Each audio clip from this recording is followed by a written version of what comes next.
What's up, everybody? We're back with Quest for the Frozen Flame. One Um. day you'll utilize voice mod. Oh wait. Yeah, you should have it. Are we all muted? Oh, my voice is definitely voice modded, isn't it? Already, is it not? Yeah, but you could get an air horn button. Mm-hmm. Hello, does my voice sound normal now? Yes. Yeah. Okay, sweet. I think Why your is it voice sounds normal? normal all the time. Oh, okay, thanks. Yeah. I really Um, liked Emma, robot Emma. I like Man. Madma. Mm-hmm. Yeah, that was a funny one. Anyway, all right, let's play Pathfinder. Hi, everybody. I'm Emma. I use she/her pronouns, and I am leading these wonderful friends of mine who I'm really excited. These nerds, these nerds, these awesome people through a Pathfinder Second Edition campaign. We're playing Quest for the Frozen Flame, and it's a pretty good adventure. I'm excited about it. I also have a cat on my desk who is distracting me, so if it sounded like thoughts were hard to put together just now as I was speaking, it's because she's trying to hang out in front of my monitor.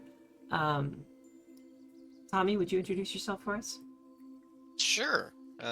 My name is Tommy. I use he/him pronouns, and I play Mrs. Sprout, who uses she/her pronouns, and likes swimming underneath rafts and popping up in the middle of them. Nice. Pass it off to somebody else. Khan. Okay, my mic should be back on. I'm on call, so I'll be dinging, so that's why I do this, so I get muted. But Khan, he, him, his pronouns. I play our catfolk sorcerer, Namir, who also uses he, him, his pronouns. And he likes watching Mrs. Sprout dive into the water and punch up through the center of rafts. It's a pastime. Nice. Pass it off. Wait, hold on. I'm gonna say go ahead and go to the Bjornvarg. All right. Bjorn Varg! Hello, my name's Dan, and I play Tusker the Bjorn Varg, and I use he, him pronouns, and Tusker likes making friends and chopping people in half. Not always the best way to combine the two things, but yeah. Preferably separate instances. Well, Friends don't need to be See, when you bisected. slice someone in half, then you get two friends for the price of one. That's true. You're onto something. Double your pleasure, double your fun. Alright. And I guess, has Drew gone? I have not. Let's hand it off to Drew. So I'm Drew. I play Bluthunder, otherwise known as Bloodhound, who uses they them pronouns, and they really cannot seem to tip their arrows with anything other than cotton candy or pillows. They're just using training arrows out here. It has been kind of rough for Bloodhound lately, huh? I mean, Bloodhound's not the one dying every combat, so I don't think anything's too tough. No, that's true. Well, I mean, they did charge in front of a moose the very first session and then get nearly annihilated. So they've come a long way since then. Okay, well, you are here on the river, and you've met this. Oh, and I should mention, Joran is out for today, taking care of some work-related stuff, and they will be back next time with us. So hope to see them next time. But we're gonna jump in. You are all on the river, and you have just been attacked by slavers.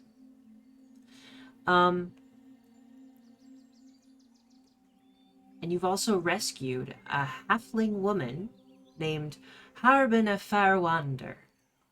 And Harbina Farwander is she's a map maker. She likes to put together maps. She's quite adept at taking a look around at the landscape and putting things together, making a nice, beautiful looking map there. I think I switched up my accent a little bit, but that's okay.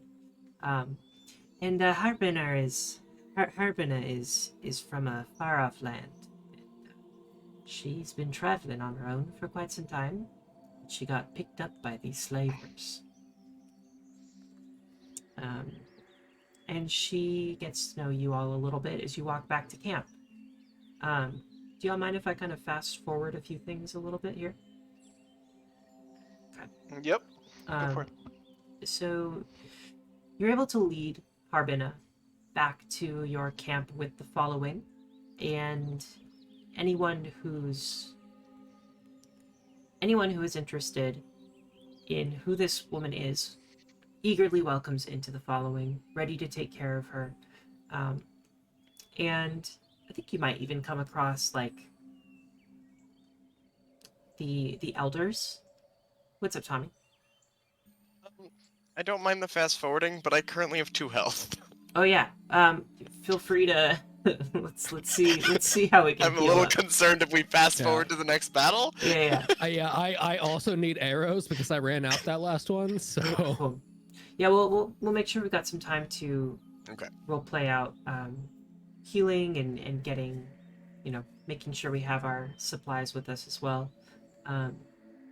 But you are able to work your way back to the camp with the following, and as you do, anybody, I would say the elders eagerly welcome her in. They're happy to have another person there helping with this great journey that you all are trying to accomplish here. And Harbin is equally as excited to join the group, and she offers her services as a map maker. And so she's really just along for the ride. If anybody wants to get to know her better, you can talk to her. But she's kind of considered at this point one of the following for as long as she'd like to be there, and then maybe she'll move on. Maybe she won't. It's hard to know at this point. But what you find out is that she's an inveterate wanderer, map collector, and map maker, and she lugs around a satchel of papers, pens, and atlases anywhere she goes. A few months ago, she stumbled on a tattered map of the Gornok Plain that belonged to a spiritualist from northern Avestan. And the spiritualist wrote notes on the map as he explored the region, traveling eastward just like all of you. And his map includes a description of the Gornok Plain, the Gornok River, and a little sketch of Rockloom. To the east, he has an icon of a cat-shaped cave mouth and one word that says tiger? ? Though apparently he never made it that far. And Harbina thinks that something happened to him at the lake. That's kind of as far as she got, but somehow the spiritualist's map made its way back west and to her. It was folded around several distinctive umber-colored nettles native to the plain, which served as Harbina's first clues to track down his treasure. And so she found a lot of his supplies that he had. But everything that her whole journey, she's eager to explain kind of what brought her to you this entire time. And she suggests that you look for the Kelpie that sealed the spiritualist's fate, because the Kelpie may have some gear that was lost by the spiritualist, the person who made this map. She thinks that there is a Kelpie further along the river, near where she found the map. But feel free to give me a nature check on what any of that means, if you would like. Can anyone roll it? Anybody? Yeah. I would like Okay. it. I would like to do that, even though I have a -1. Oh no! Why? What? It's a flat D20 for me. Let's Nice. see. Here we go. Let's see if we can get those crappy rolls out of the way first. Well, all right. I'll take a 15. Okay. Mrs. Sprout with her nat 1 is like, a kelpie is like kelp. It kind of is. You could Bloodhunder knows what the you could tell it's a kelp by the way that it is. That's pretty neat. Okay. Well, I'm gonna pull up a little bit of info. A little bit of information for all of you. If I can find it. A Kelpie is a fey creature. For anyone who rolled higher than that 15, so I think Tusker and Bloodhound, you recognize Kelpie. Fey, evil aligned, incredibly dangerous, known to grapple its foes in its mouth, drag them underwater, and drown them. And this is what's on the raft? No. No, this is what is further down the river. And this is where Harbin of Firewander thinks there is a cache of treasure left by a spiritualist. So if you can find where this Kelpie is, you can probably find the treasure that was... Understood. Yeah. We are How not concerned bigger? with treasure. How big is the Kelpie? Kelpies are large-sized creatures. So they look like horses, and they have, imagine a Clydesdale horse that is about Right. 10 to 12 feet tall. Oh, jeez. And big, like a bunch of kelp that's layered all over its body and flowing kind of like a horse's mane. And they're a chaotic evil fae. Does it I don't know this information, but Tommy is confused. Does Mm-hmm. it live under the water or just drown its It lives in in the a water. It lives in the pineapple water. under the sea. That No, one. kelpies live in the water. Yeah, they do. Yeah. They live in the water. Huh. So if we fight it from the land, If you ever seen So Fantastic Beasts, there's one in there. Does it have 4 legs and it runs? Correct. And it can lives also in the swim. water. Okay. It's like a seaweed horse. It's very strangely non-physics. Let me see if I can get a... That's why I'm struggling. Yeah, no, it definitely is. I'm going to pull up an image here. Bloodhound merely states, "We do not have time for treasure. We must get the following to what was the tiger cave? Fuck, I've already forgotten. Red Cat Tommy, Cave. you're muted. Red Cat Cave, yes. So I don't know if you're looking at the stream, but I do have a picture of a Kelpie up on stream at the moment. I'm going to go ahead and put it into our game. You know what? I'm just going to put it in our game at the moment. But what are you all doing? I don't see it. Tusker's like, he looks anxious because on one hand, yes, we have to continue fleeing from the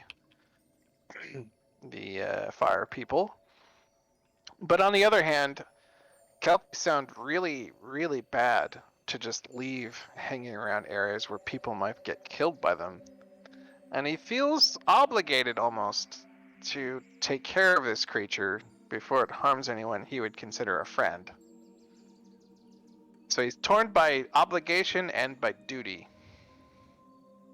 Okay.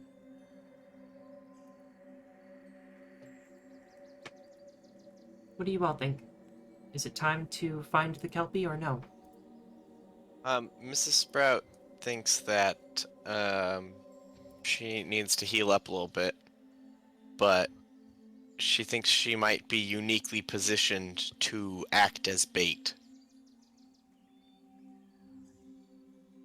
Okay. This is what a Kelpie looks like, by the way. Oh, Oh, that's a cool horse. That's a cool dog. It's a cool dog. And it just says Edward really slowly. Oh, Look at all these don't do chickens. that to me. Man, I would love to go check out this Kelpie. Sorry, I need to get in character a little bit. I'm playing myself a bit too much. I agree that we probably should continue to the cave. I am very curious about this creature, but our priorities lie elsewhere. Yes, but it sounds as though this creature might be on the way. Give me a Is it? survival check, anybody. Survival check. Okay, I'm trained in that, so we get a bonus. All right. On these. It was 6. Hey, Hey, natural 26. Nice. So, with a survival check, you think that the Kelpie would probably be somewhere to the north along the river here, and you could potentially find it by either going directly north or going north and then northeast into these squares or hexes. You got this one here and then this one here. I got nothing on my screen. Is it just Oh. me? X out of the Kelpie image. Nope. Same. That doesn't help. We're I'll back try it at the again. map screen right now. It looks like I'm just not on the map screen. I'll I'm pull you with to Mrs. the, Sprout. I will pull you to the scene. Oh, Cool. there you go. Uh-huh. So this hex here, where you if you go north one hex, Tommy, can you see that now? No, Oh, I do not have vision. I have a black. Yeah. okay. Let So me, you're talking about the first bend of the river, first bend of the river, where exactly. it starts S shaping. Yeah. Mhm. So the I desert, the desert understand. one. I don't know that I need to see, but Okay. So yeah, that you think that if you're trying to search for it, it wouldn't be terribly far out of the way. You would just do, it would be a slight risk of going north with the burning mammoth heading toward you while you are not making any distance east. But after that one hex north, you think that you could continue gaining ground again. We are significantly ahead at the moment, yes? You are pretty far ahead. You see that their torches are quite a distance to the west, but you do see them. You do expect that they are continuing toward you. However, no, you don't think that they're on you right now. They're not going to be there right away. I've So, changed my mind. you. I've been convinced we should do this. well, good on ya. I think it would be wise for us to kill the thing that might kill some of our friends. If this thing is truly as evil as we know them to be, we should not let it loose in the wild. Bruh. It had slight undertones of broy. It was great. I just realized that I was muted.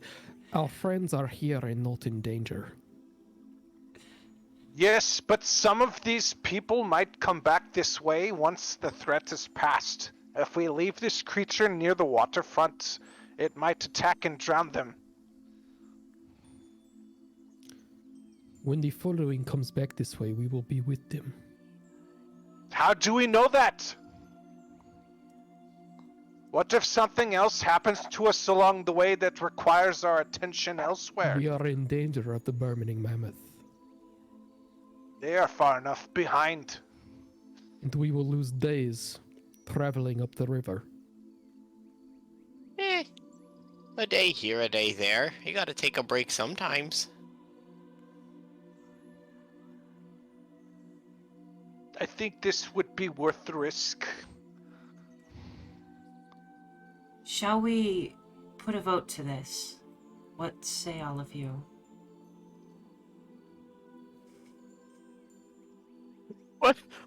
What say you, Jorant?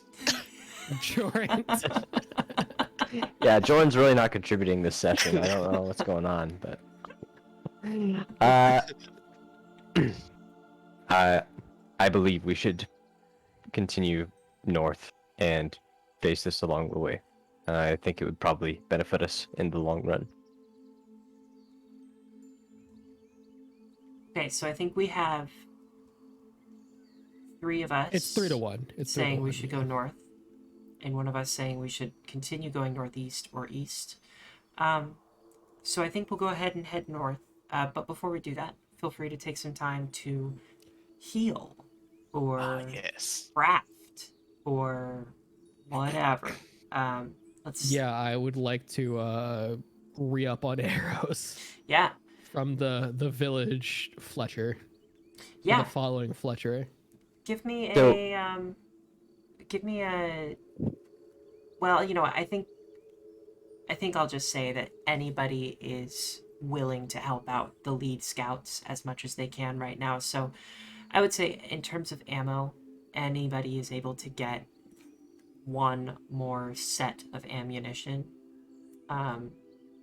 Up to, I think it's like 10 to 20 arrows. So yeah, pick up another set for free. I think you're good. Con, what were you going to say? Oh, I was going to just confirm. I looked this up, and I believe it does work this way.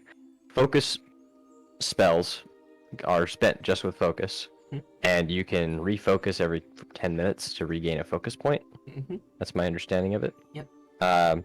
And so I can just lay on hands everybody, depending on how much time we have downtime. I can lay on hands everybody back to full as we're traveling. Is that reasonable? Yeah, give me a flat d20.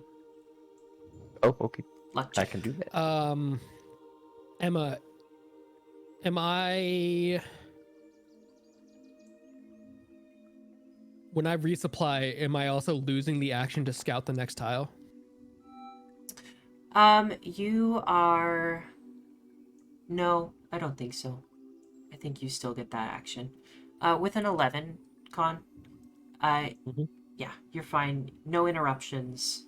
You are able to heal up the group just straight through easily with no issues. Oh yeah. What a cool spell. Mhm. And this is... What does this look like? I mean, are you just kind of... Okay, Mrs. Sprout, come here. I mean, what are you doing? Yeah, so thinking about just the math, it probably would take, I would be going around to each person and spending, between 20 and 30 minutes with each, just Mm. like putting my 2 hit hand on. points worth of time. Then probably 40 minutes with Mrs. Sprout, just spending time touching each of the wounds that I can see. Mm-hmm. And like each time I touch a wound, it kind of glows with like a scarlet light, and then it is healed. But between each of those, I have to spend some time to like refocus that energy. So yeah, it might take me a few hours as we travel to Yeah. actually get everybody taken care of. Really quick, unrelated. I just realized my mic was set to my wrong input. You can still hear me, but I'm gonna switch that over, and it should be a bit clearer now on the stream. Sounds crispy. Cool. Okay. So, what else are we doing in this downtime that we have? Yeah, we're scouting the next tile ahead. Okay. Artur and I.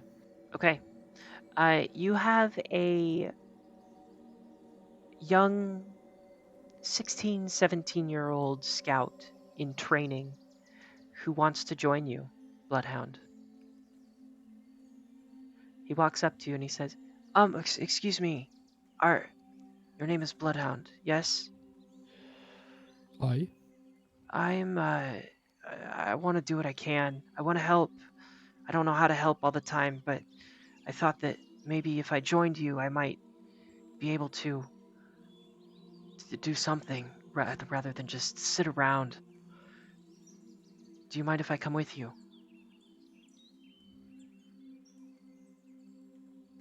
As long as you understand the danger you are putting yourself in.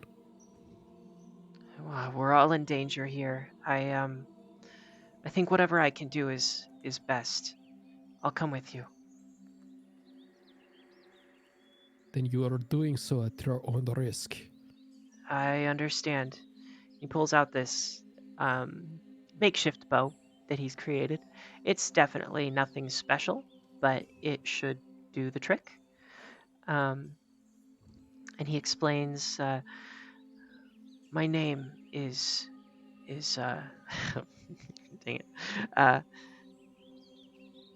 my name is Ren. I grew up here, and I know some people come into the following from other places, but I've always been here, and this is the first time anything like this has happened in my lifetime. I don't know. I heard the elders talking about stuff like this before. Never thought anything like this might happen with while I was around. Thought we'd just be peaceful.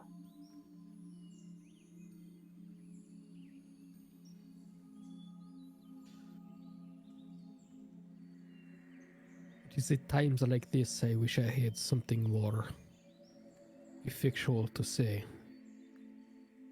However, I do not. We must merely adapt to our times. We must do what we can. I'll do my best. Your bird. What's their name? Bloodhound looks towards the sky, assuming that Artor is just circling above. Mm. Their name is Artor. They are named after my uncle who has passed and joined Sister Cinder in the afterlife. Blessed be. May I say hello to your raven? Bloodhound puts out their arm as if to, and whistles as if to get Artor to come and perch. And the boy just takes some time appreciating this raven and appreciating the time that he gets to spend out away from the following, because I would imagine being around the following is pretty stressful right now. This is probably very peaceful, going out, seeing the land, getting to be alone away from this big group of people that's very eager to see what happens next. There's a lot of anxiety in the air around this group, and I would imagine that he's very excited to have some time away. And I think you catch a little bit of like he's trying to impress you here and there. He's trying to show you that like he can handle his own. He definitely can't yet, but he's safe enough with you. And yeah, I think it's. There is no need to impress, young one. Oh, You no, were thrust into this position. Oh, I guess I was kind of trying to show off a little bit. It's hard. I mean, my grandfather, he took me in when I was really young, and I want to be the best that I can be for him. He's old. He's really old, you know, and he can't do all the things that I could be able to do if I just learned. Do you think you could teach me a few things?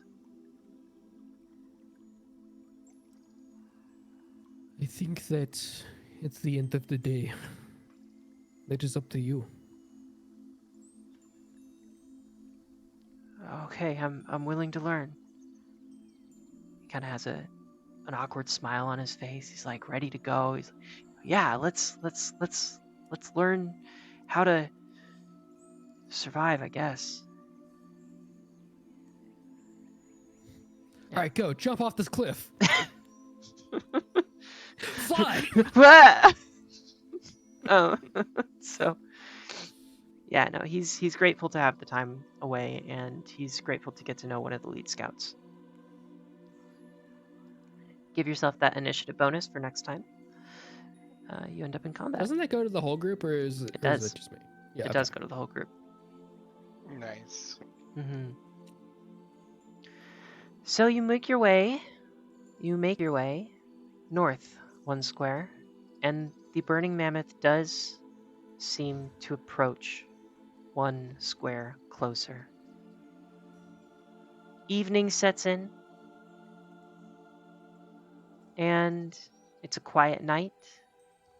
And this night seems to pass uneventfully into the next day. And the next day, you begin moving. Are you following the river into the hills as well? You searching for this kelpie? Yeah.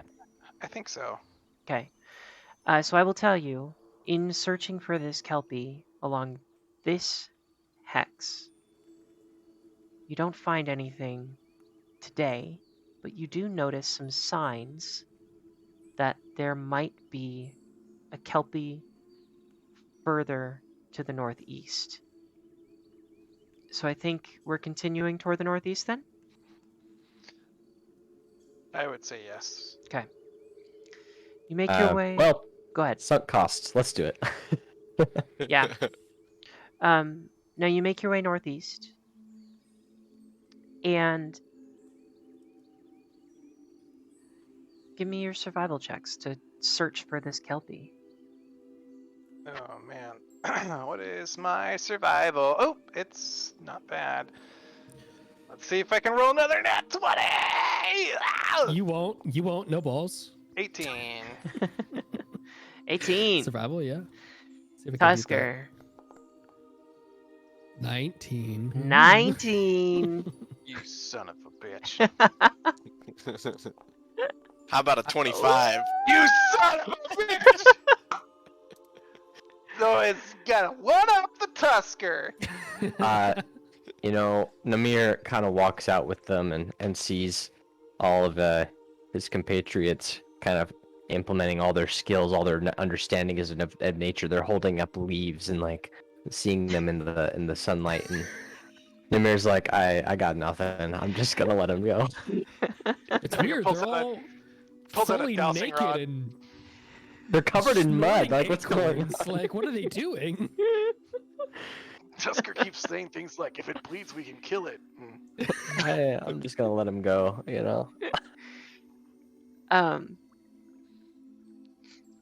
Tusker, Bloodhound, Mrs. Sprout. You search along the river, and around midday, with the following safely nestled into the hills, away from the river, you're able to search the river and find traces of what seem to be kelp. Maybe shed skin, maybe just some sort of like hair loss type thing as the mane falls out over time. Seems like there are little trails of kelp here and there. And Yeah. Mrs. Sprout, you're able to pinpoint a location. And I would like to bring up a map in just a moment. But feel free to, feel free to role play a bit while I do that, because it's going to take me a moment. I remember some cultures represented in where I come from used to eat kelp, not too dissimilar from this, by drying it in the sun. It's fascinating. I always thought it tasted a bit too much like fish. Mrs. Sprout is horrified.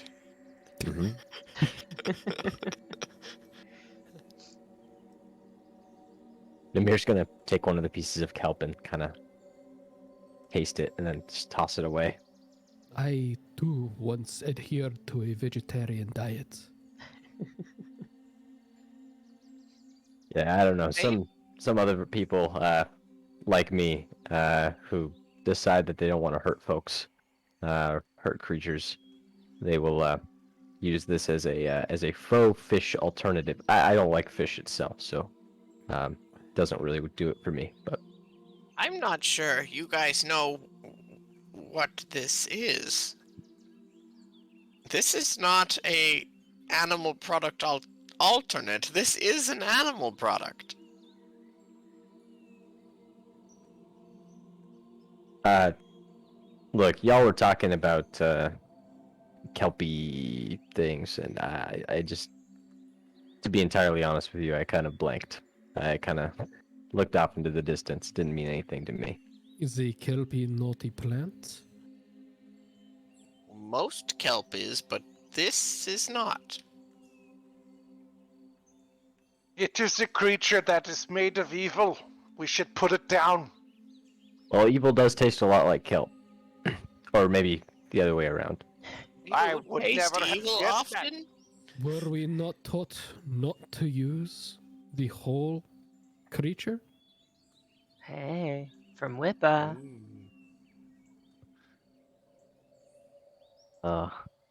Well, in any case, even if it isn't kelp, it does indicate that we're getting close. Okay, I'm gonna move Bloodhound over there. Get Mrs. Sprout on the map as well. Get Namir out here. And then let's get Tusker over there as well. I'm gonna leave Arlith out of this one. Arlith is back with the following, watching the group. How dare she? How dare. But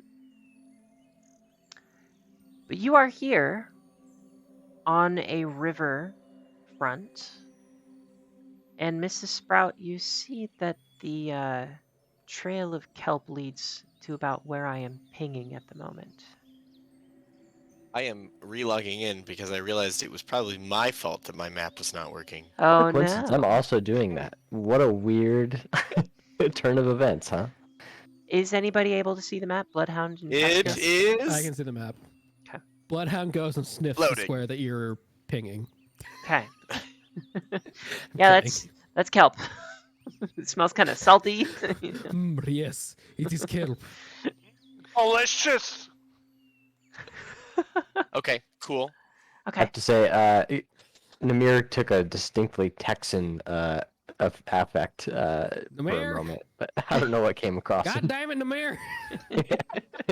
He's back to normal. Don't worry about You it. come over here and you get that kelpie. Yes, I can officially see the map, which is such a lovely change of pace. Okay, so you are here on the map. You see that there is some kelp over here. Are you moving to investigate, Mrs. Sprout? Mrs. Sprout, since we know this encounter is happening, would love to take her shield out. Yeah, do it. Sounds good. Boom. Shield in hand. AC up. Nice. And You then yeah, invest- slowly, Like Slowly we're walk pretty, forward. we're pretty sure that this kelpie is here. Yeah. Yeah, I'd it's like to chuck Ren into the river. As bait. What? This I'm way? I kidding. just go this way? Wait, but why? Mhm, Why do you want mhm. me to walk into the water? Yes, child, please walk into the water. Yeah. What? Akano, how'd you end up here? Oh yeah, Pocono. If we had Pocono here, I want to push him into the river. Tusker. Plot twist: Tusker, Pocono is the Kelpie. Tusker moves here, and he wants to investigate this little patch. Yeah. So, that patch seems to be an extra wet piece of grass. It looks like it's muddy. There's more moisture in this grass than there is, or in this soil than there is on other parts of this. A clue. Indeed. Oh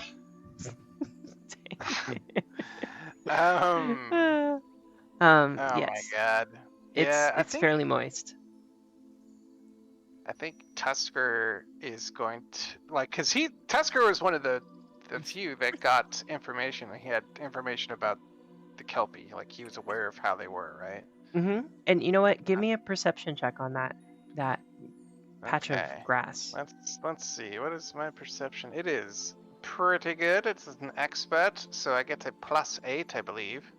Wait, no, we're plus 2. Right? Yes. I have expert, so that's +4. And +2 is +6, correct? Yes. Okay, here we go. 1 to 12. Huh. Whatcha? Oh, that's what it is! Woohoo! Hell yeah. Oh, Okay. damn, I'm rolling. Tusker, there is most definitely there's most definitely an underwater like cave type thing underneath In this patch of grass. Wait, so like the grass is like a swamp or a bog? The grass sits atop a it sits atop a cave of like a cave that is entirely submerged. Beaver shit going on. Go Yeah. on, Mrs. Sprout. Punch through it. I'm all So I think Tusker would definitely signal to this person in the back to move forward, like excitedly. He would be communicating with gesticulation that he's pretty sure. Oh, Namir be going. Oh, Namir's going in. Upon seeing everyone roll deep up into this cave, Tusker's gonna rage and run up.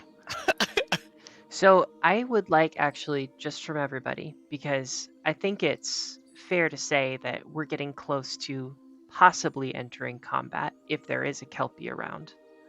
Mm-hmm. I would like a perception check from everybody to act as your initiative roll. And It's just beavers. There's no kelpie. Oops, all beavers. Can I let my natural 20 ride? Let it ride. I don't think so, because I think that was to investigate Oh. the yeah. That's true. And that makes sense. Let's see if I can do it again. Oh man. What? The hell? That's my amazing. third 20 of the evening. That's impressive. All right, You've so only tell rolled me like your 5 times. tell me your total initiative value, Tusker. Your total perception check. So I'm expert in perception. So 26. So It's a 26. 26 total. What about Which is not good enough, Dan. What? And it's not good enough. Don't say that. What about Bloodhound? What did you get on your perception check? A 27. What about Namir? 18. 18. Not bad. Not too shab. No, especially given Namir is not very wise. What about Mrs. Sprout? Pulling up the rear with a 10. 10. A respectable 10. All right. Bloodhound, you see this area, and Tusker's like, oh, look, this is cave. Shh, right? You're gesticulating rather than talking it out, but I think it's pretty clear this is an underwater cave that is sitting just beneath the soil. Namir would like to take out his kukri, which he uses very rarely, and try and like hack a hole. On your Yeah. turn, I will let you do that. Oh, so sorry, I didn't realize we had turns. Yeah, we're Ready gonna in act in action. initiative.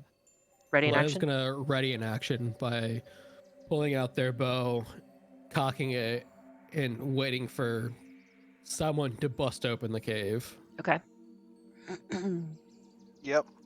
Sounds good. I think Tusker's going to do the same. Okay.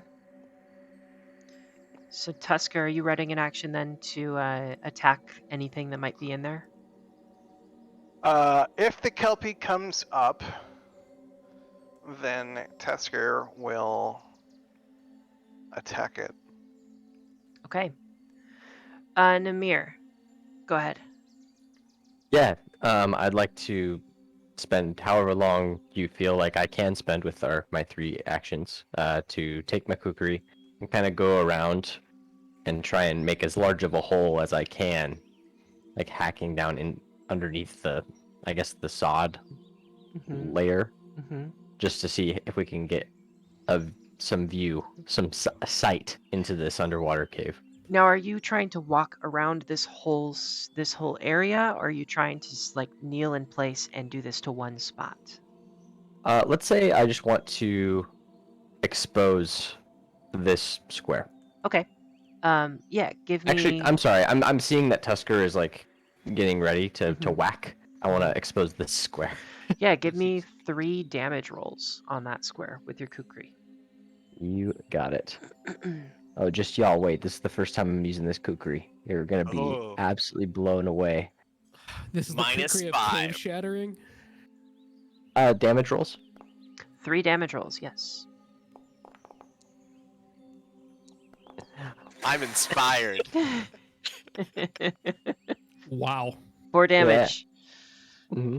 Okay. You start to kind of hack away at the top layer here, and you definitely get into like a little bit of like you get through the first layer, and there's some more solid rock, but it's not. It's like really condensed, hard soil that's been seems to be like padded together, and it is going to take a bit more hacking to get through. Mhm. Mrs. Sprout, what do you do? First, I want to tell the listeners that that was 3d6, Mm-hmm. and Con rolled a 2, a 1, and a 1. Yeah. Oh you, man. you need to know Namir is like probably the strongest person in the group. So I mean, yeah. It's true. Okay. It's true. Mrs. Sprout is going to enter Mountain Stance for Mm. some more AC. She's going to raise her shield for some more AC. Mm. And then she's going to talk to everyone and be like, sorry, I was trying to remember how to enter Mountain Stance, but it's a button I have down here. Ta-da. Ta-da. Da-na-na-na. She's gonna be like,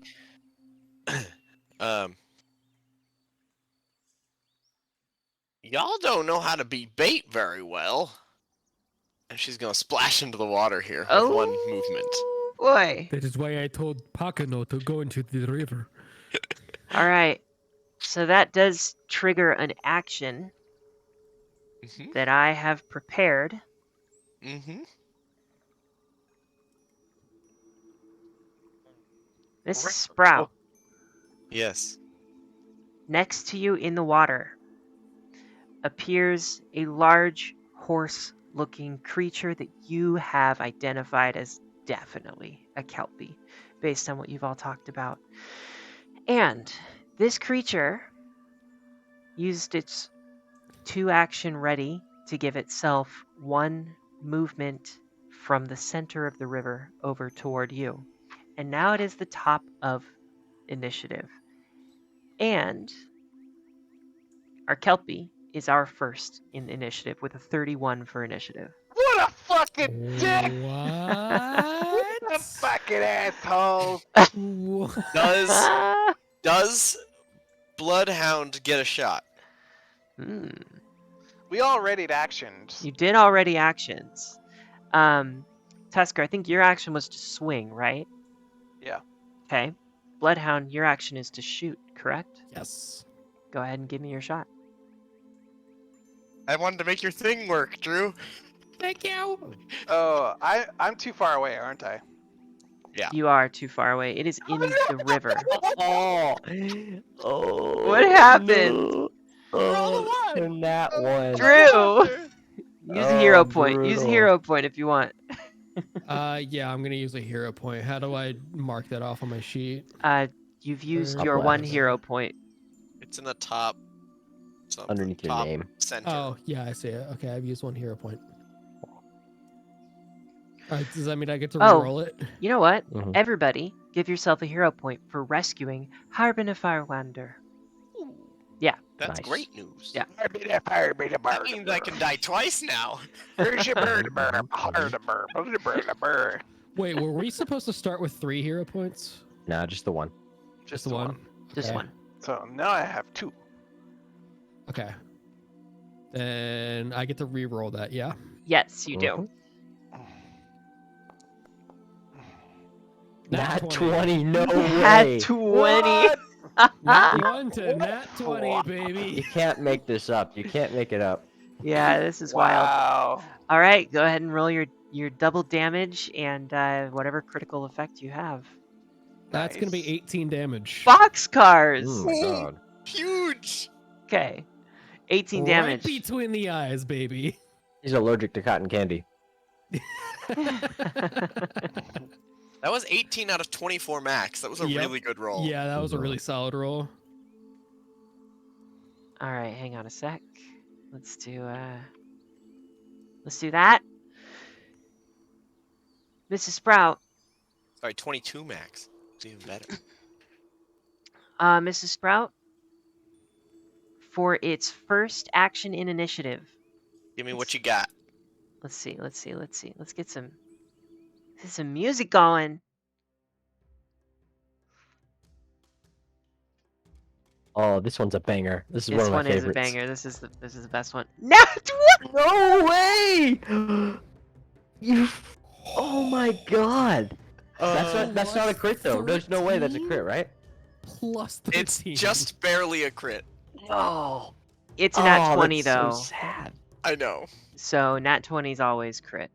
Oh, okay. Just Um, saying, if Con, he's got to roll 20s for crits. Your AC is 23? 22. 22. Oh man. Okay. Jesus. These gnashing jaws with these herbivorous teeth reach out and bite at you. So his teeth are shaped like a donkey's? Yeah, kind of. Oh, that's creepy. Yeah. And oh, wait. You're going to take a total of 30 points of bludgeoning Fuck. damage from their jaws. I'm gonna be spending most of this fight healing, aren't I? Probably. Uses its third action to grab. Okay. Requirements. The monster's last action was a success with a strike that lists grab and its damage entry. It is, yes, it does do that. Or it has a creature grabbed using this action. Effect. Monster automatically grabs the target until the end of the monster's next turn. The creature is grabbed by whichever body part the monster attacked with, jaws. And that body part cannot be used to strike creatures until the grab is ended. Using grab extends the duration of the monster's grab until the end of its next turn for all creatures grabbed by it.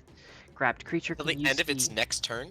Yes, Oh, that's huge. Okay, for cool. all creatures grabbed by it. A grabbed creature can use the escape action to get out of the grab, and the grab ends for a grabbed creature if the monster moves away from it. Oh, if the monster moves away. Interesting. Yeah. I have some interesting ideas here when my turn comes around. Okay. That is the Kelpie's turn. Bloodhound, what do? You see Mrs. Sprout get lit up by this creature. Yeah. We're sure as fuck not going in the water. So we're gonna hunt prey on the Kelpie as the first action. The second action we're gonna take is the hunted shot. So that's two shots. So here's the hunted shot. Strike +7, map -3. So that is a 17 and a 17. Hey, where are we in the initiative order? We are at Bloodhound. What did you roll for initiative? 27. Son of a bitch! Yeah, I told you. Oh man, I thought I got skipped there for a second. Okay, does Okay. 17's hit? They do not. Fuck. Okay. And then we're gonna take one more strike. Yeah, 15's not gonna hit. Okay, so all of them miss. Okay. Next we go to Tusker. You see Mrs. Sprout get grabbed. Bloodhound attempts to get some shots off. And what do you do, Tusker? Tusker's gonna move. 1, 2, 3, 4? Okay. No, right here. Okay. Cause yeah, it's large sized. And we're gonna double slice. Cause that's Time for the slice and dice. Do I have any bonuses from anything yet? I don't think I do. No. Plus, Are you raging? You are raging though. yeah, I. He when I- pre-raged. He I took free pre-rage rage out. because all you assholes ran up to where I believed the kill me to be. And I'm like, no. Okay, so I gotta refamiliarize myself with this ability, make sure I get it right. Mhm. Okay, all right. So the first attack. Oh no! Feel free to use a hero point if you want. Hero Do it. point, hero point, hero point. Do it. Because I've got What's fucking happening? 2 of these. I don't know. Like Foundry You're dice winning is what's suck. happening, Emma. You're winning. That's what your winning looks like. Okay, so 26 for the first attack, That's a hit. and plus for the second swing is a miss. That's a miss. Okay, so the first one hits. You take. Did I do this right? Yeah, I did do this right. So you take this many damages. Okay, I'm scared. Wait. You're scared? Okay. You take 15 slashing damage. I respect that. I Yeah. did forget that Bloodhunter got Yeah, an 18 damage first turn. Can we talk about how my crit was an 18, which is Yeah. a solid roll for me, and his just one hit, not crit, was just like, lol, fuck it, I'm doing 15 damage. What the fuck? Oh boy. Yep. How it goes when you have a +10 damage mod. Yeah, that's pretty busted right now. Not gonna lie. That's my turn. All right. Namir, what do you do? Well, you know what I'm doing. I'm gonna go ahead and Keeping us alive. yeah. So I'm gonna cast guidance. Hold on, I need to bust out my my trusty ruler. Yeah, easy. I'm gonna cast guidance on Mr. Sprout. So I just raise my arm in Mrs. Sprout's direction, and in that same like movement, I'm gonna cast a 2-action heal as well. Okay. So, Mrs. Sprout, you get a +1 status bonus to basically whatever roll you need, and you heal 10 hit points. And that is my turn. Nice. Mrs. Sprout, you're up. Okay. Mrs. Sprout is going to...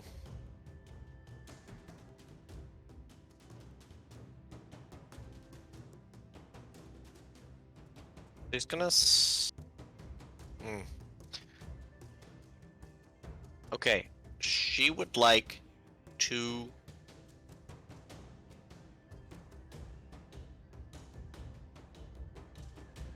Flurry of Blows. Which is what I'm going to start with.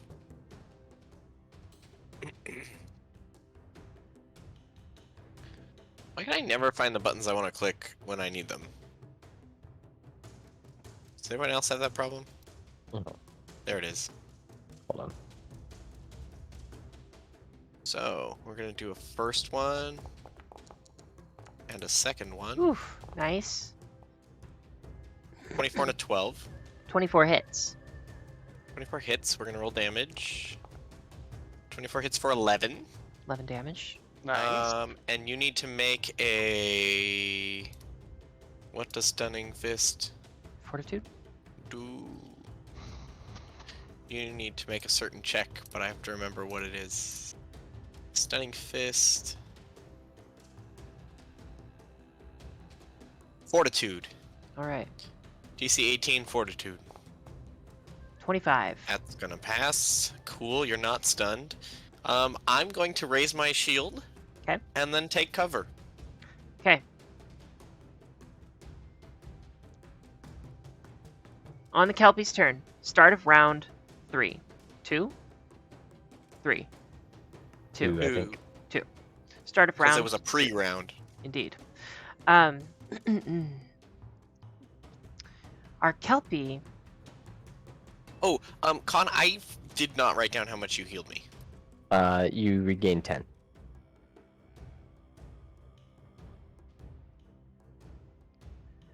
Our Kelpie is going to use one action. No. Our Kelpie is going to let go of Mrs. Sprout Mm-hmm. as a free action, I believe. I don't want to be let go of. Okay. I don't think you have a choice. Because it just opens its jaws. Hmm. Right? Yeah. just- Well, I don't think you can choose it's to a difference fail that. between a grab and a grapple. Mm. Right. Is what I'm. So like, you didn't initiate a grapple. So if I if thought it- about initiating a grapple, and then I was like, wait, but like, if it tries to move off, it's certainly not free to just like get rid of me. But I mean, it maybe can it attempt is. to break the grapple and then flee, which would cost it an action. Okay, whatever. Okay. Tusker, I need a will save. Oh fuck, that's bad. That's real bad. Well, good thing I'm an expert in will saves, so that we have that. So let's give this a roll. Mm-hmm. Oh, Don't worry, Oh. I will save you. Oh no, that's a 9. Uh, It's not great. okay. He uses 2 actions to initiate something called Captivating Lure. And this Kelpie looks at you with its red, beady eyes, Tusker, and you see that it begins to change shape in your mind. You look at it ahead of you, and you no longer see this kelp monster. You see a gorgeous, stunning horse that is moving from where it's standing into this next space. Tusker is a horse girl confirmed. You know what? And it's actually going to use its third action to go 5, 10, 15, 20. Is it speed here? 20. So 25, 30. how Okay. is this a river? This is a river. So How deep is the river? the river is about. You would need to swim. 10 About swim deep. feet. 10 feet deep as you get out to the deepest part of the river, which is only about 10 feet away from the bank. But with your failure here, you are fascinated. So add the fascinated condition, Yeah. and am you looking that up. must spend each of your actions to move closer to the Kelpie as expediently as possible. Oh, while I was about to avoiding- ask. While avoiding 'Cause- obvious dangers. Okay. Because I have an ability, or as a reaction, I can chase you when you run away. Mm. So 1, Do you have two. to invoke it? 4. I mean, as per the condition, I suppose I do. Yeah. If a captivated creature is adjacent to the Kelpie, it either attempts to mount the Kelpie, or it stays still and doesn't act. If the creature is attacked by the Kelpie, or if it can't breathe water, an area is an enter of water, then, let's see. Then the creature is freed from captivation at the end of the Kelpie's turn. So, you are actually... Do I attempt to mount it? No, it's okay. So here's what happens. You use your reaction to follow this creature. Yeah. And as you enter and swim through this water, you realize, wait, this isn't a horse, because the fascination ends when you enter an area of water. So you are now freed from your captivation, and on your turn you can act normally, but it basically forced you to follow it out there. Yeah. I just posted in the player chat on the Discord. Okay.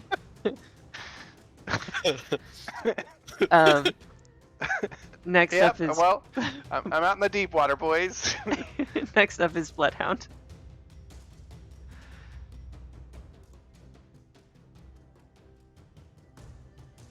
Okay. Yeah, we're just getting. Oh, hold on. No. Where's my ruler? Yep, they're still within range. All right, we're just gonna go shooty. Yep. We're getting shooty. All right, so the first thing we're gonna do is go for a hunted strike for action 1. So here's the first 2 strikes. I got a 9 and a 17, and neither hit. Okay. The second action, we're gonna go for a strike. Okay. That doesn't hit. And the Dang. third action, we're gonna go for a strike. What's with these dice for you, Drew? I'm so sorry. That Also, doesn't hit. jeez. The crit fail. Okay, hang on. Foundry dice are so weird to me because sometimes they roll crazy crits and sometimes they roll horribly.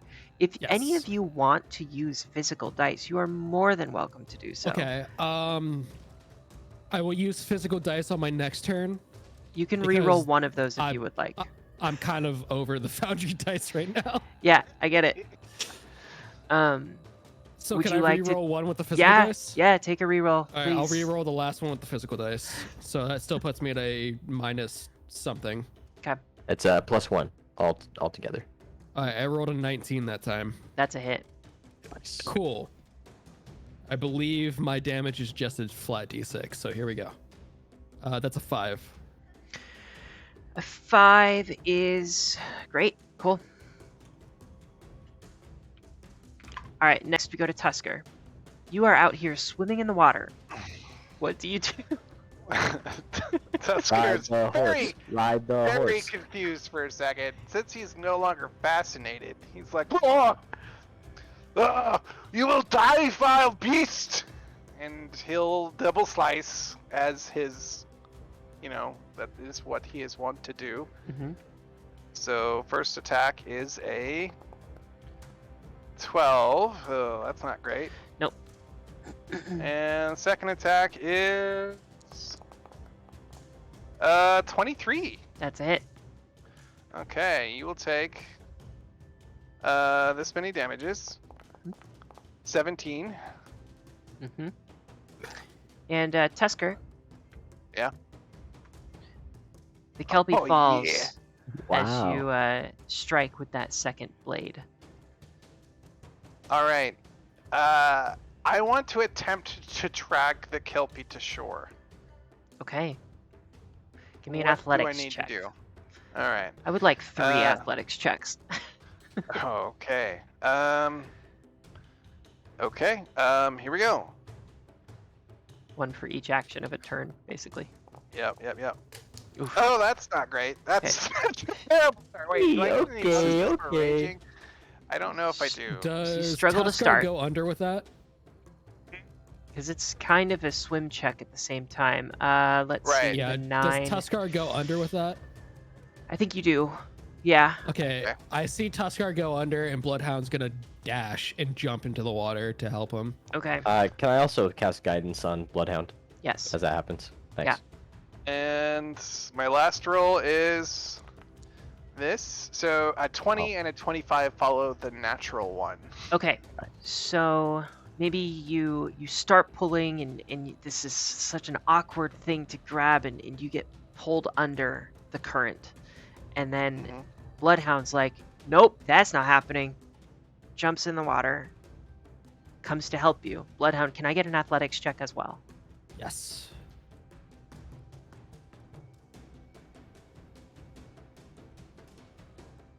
Athletics. Oh, 10. I think you're fine.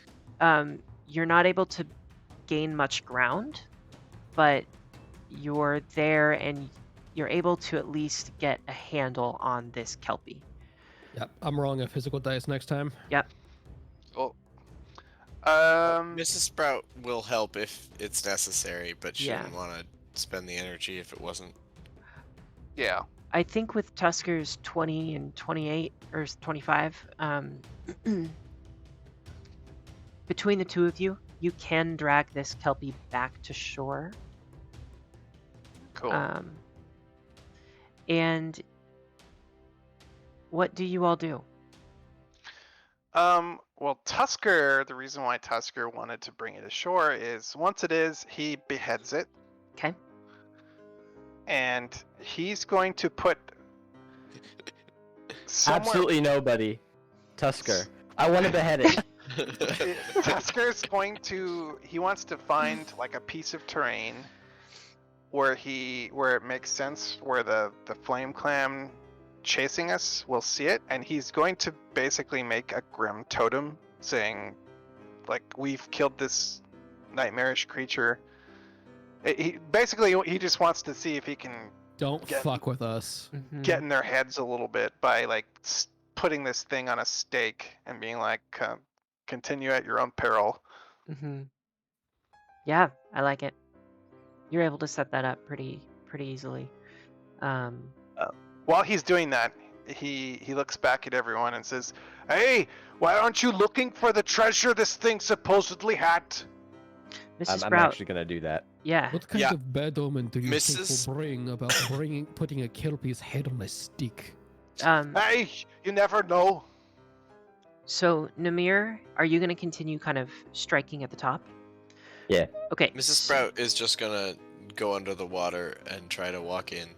Sister Cinder may not look favorably upon this. Give me an athletics check, Mrs. Sprout. Me? Oh, okay. How About 28. There we go. Holy crap, dude! What is with this? This is so many is nat 20s in that one. Insane tonight. Amazing.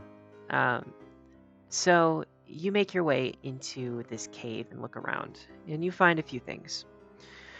The underwater layer contains several treasures that the Kelpie seems to have taken by force or as tribute, including a backpack from the spiritualist that Harbina mentioned. The treasures include, and I would imagine you can kind of pass these up to Namir, since Namir, probably by this point, you've made a hole in the ceiling of this. The treasures include a rune stone with a ghost touch rune. Huge deal. A bottle of oil of potency. A crying angel pendant. And a lump of amber worth 5 gold pieces. Then you also find a coin purse that has 8 gold pieces and 10 silver pieces.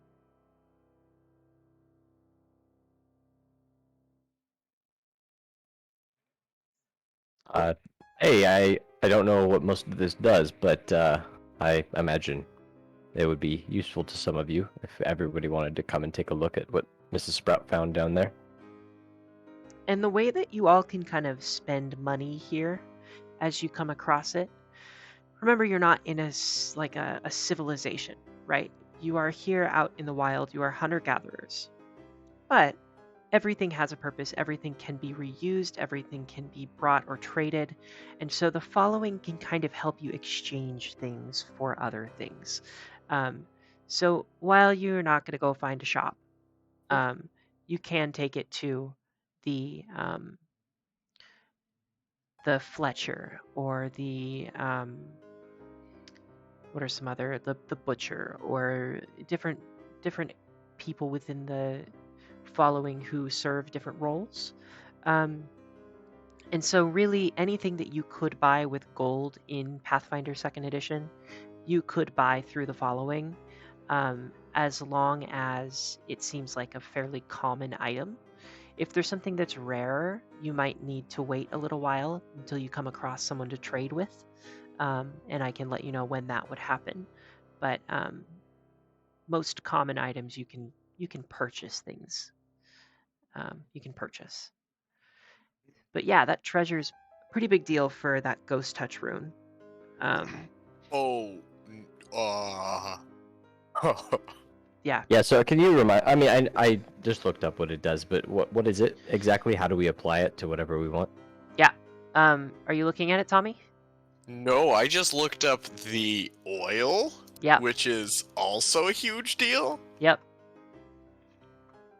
Dan, Okay. we can make your damage die 2d10 instead of 1d10. Oh, what? What? What? Yeah. So Would that make it 3d10 with magic weapon? Yes. What in the shit? So there's like literally 0 point for us to play this game anymore. This is just the fucking The Tuskar. Tuskar Power up, show. Tuskar. Alternatively, you could give it to another character. No, Sorry, magic weapon does Is that. the We oil a min-max. permanent thing? No, I Um, don't believe it's a consumable. No. Yeah, it is a Oh, wow. consumable. Oh my god. So the Ghost Touch rune is just what it sounds like. It is effective against incorporeal creatures, and incorporeal creatures can touch, hold, and wield Ghost Touch weapons as well. So if you are using a Ghost Touch weapon and you get disarmed by a ghost, that ghost can then use your weapon. But it is a solid choice to attach to a weapon. I vote Drew. No, it's wasted on me. Don't do that. Oh, we just switched spots. Oh, we can put it on my That's weird. kukri. I mean, so Hell so, yeah, let's do it. so I think it does make sense to give the rune to Drew because he's the ranged person of our group. I'm also the one taking the most attacks, I believe. Oh gosh. Yeah, that It's makes gonna sense. be Yeah. Jordan. Especially if you're using real dice. Yeah, I'm. Emma, can you next session? Can you remind me? Just don't use the Don't Foundry use dice again. Foundry. Just use your real dice, please. Yeah. Oh man. Absolutely. So Ghosts You- could steal your ghost touch bow, though. yeah, they Just so could. you know. They could. Ooh. A crying angel pendant. Let's see what that does. If you fail a first aid check, hmm something I think I don't know what it does in that case, but that's the trigger. I assume it just lets you redo it or something. But Yeah, I like that. Um, You activate this alabaster pendant, your critical failure becomes a normal failure instead. So the trigger is you critically fail to administer first aid. You do have to be trained in medicine in order to use it. yeah.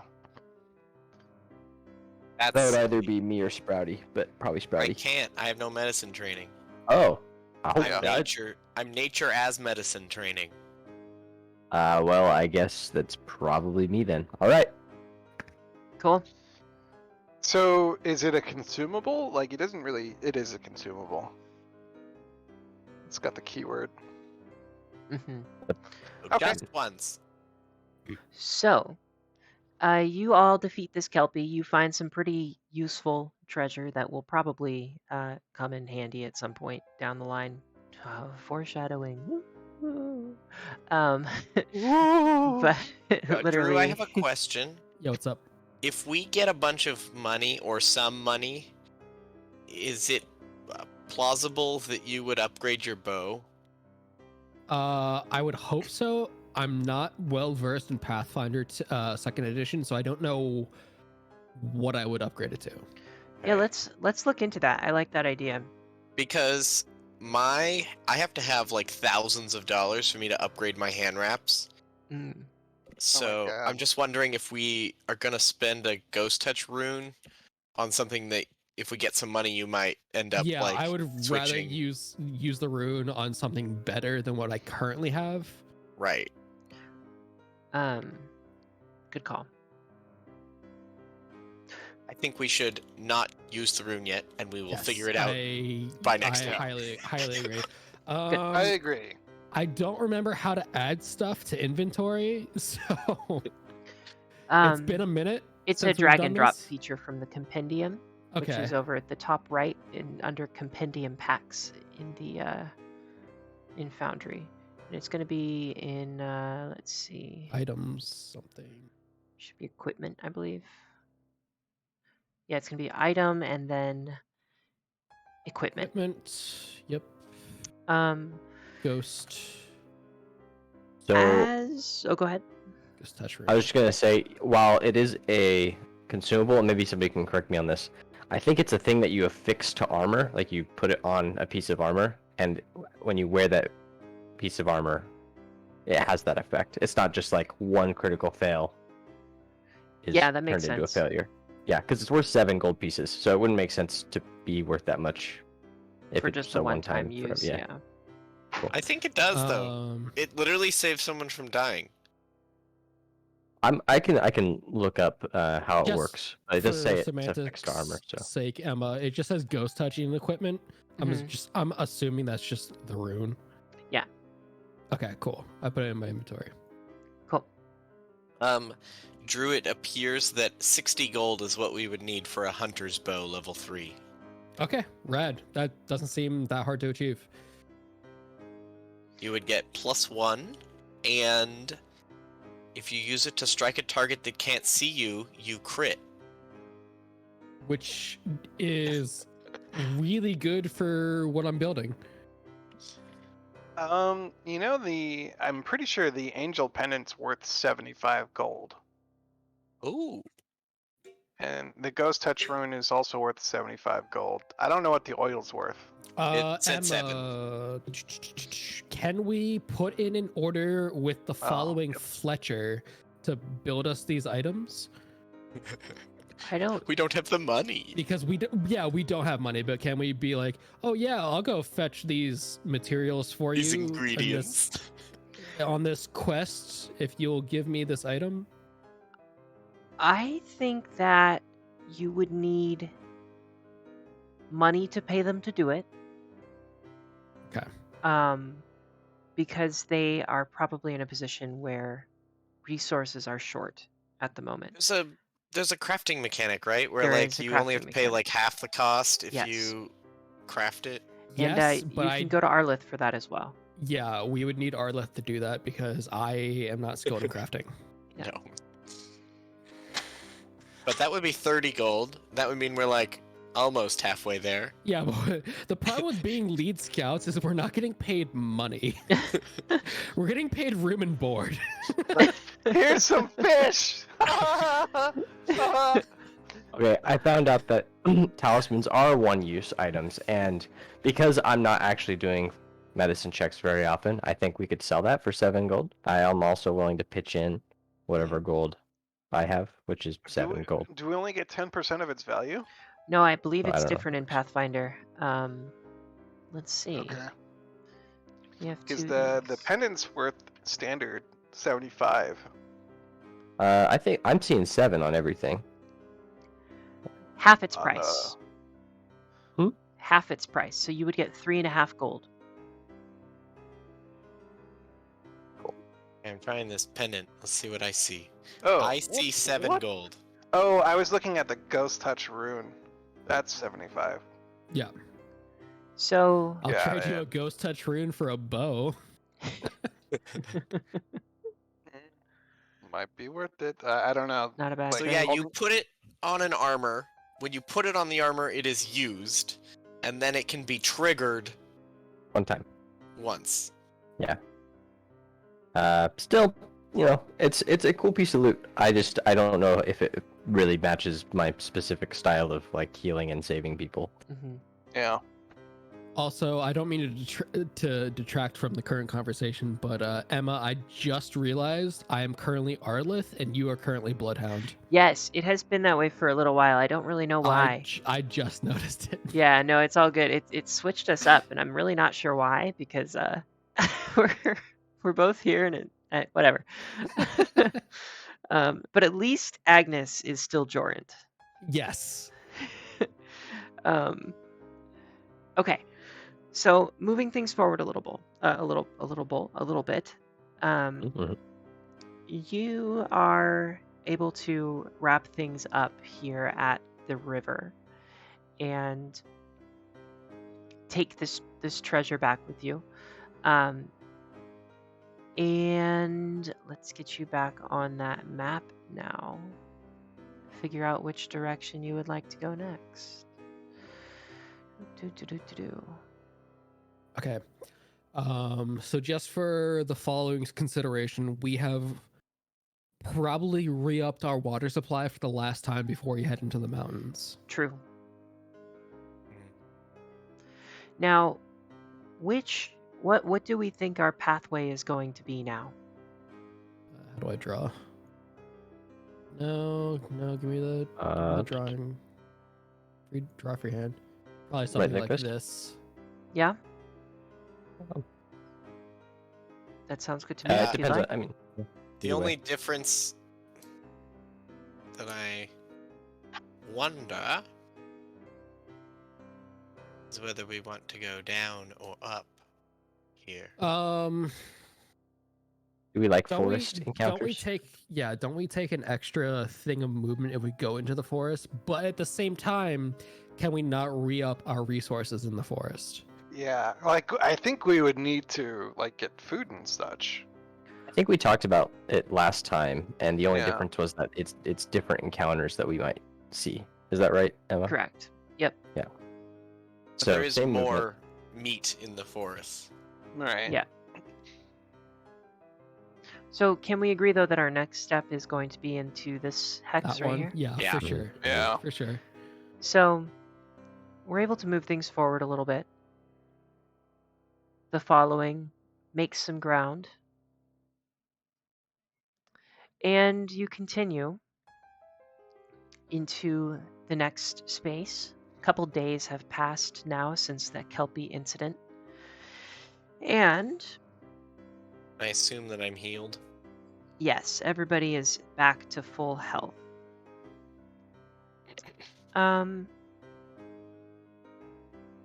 Each of you arrive, excuse me, as you're traveling, you come across what appears to be an ancient battlefield.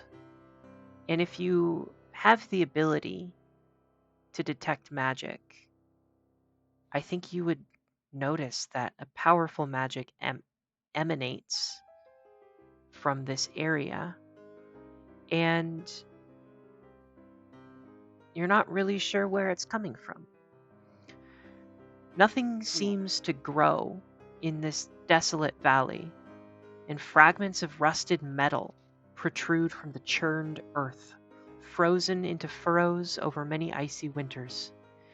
Near the middle of this battlefield stands a small monument, an inverted cone of black basalt, about 4 feet tall, its tip embedded firmly in the earth.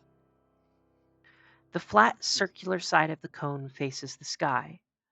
Atop the cone, 3 metal battle standards form a tripod that supports a human-sized effigy made of leather and wood. A fine metal shield balances atop the effigy. And I think that's where we're going to call session for tonight. Alrighty. Ooh. Yeah.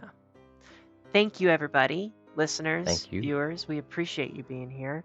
Players, I appreciate you for being here. And I hope everybody has a wonderful night. Bye, everybody. Bye. Bye, stream. Bye.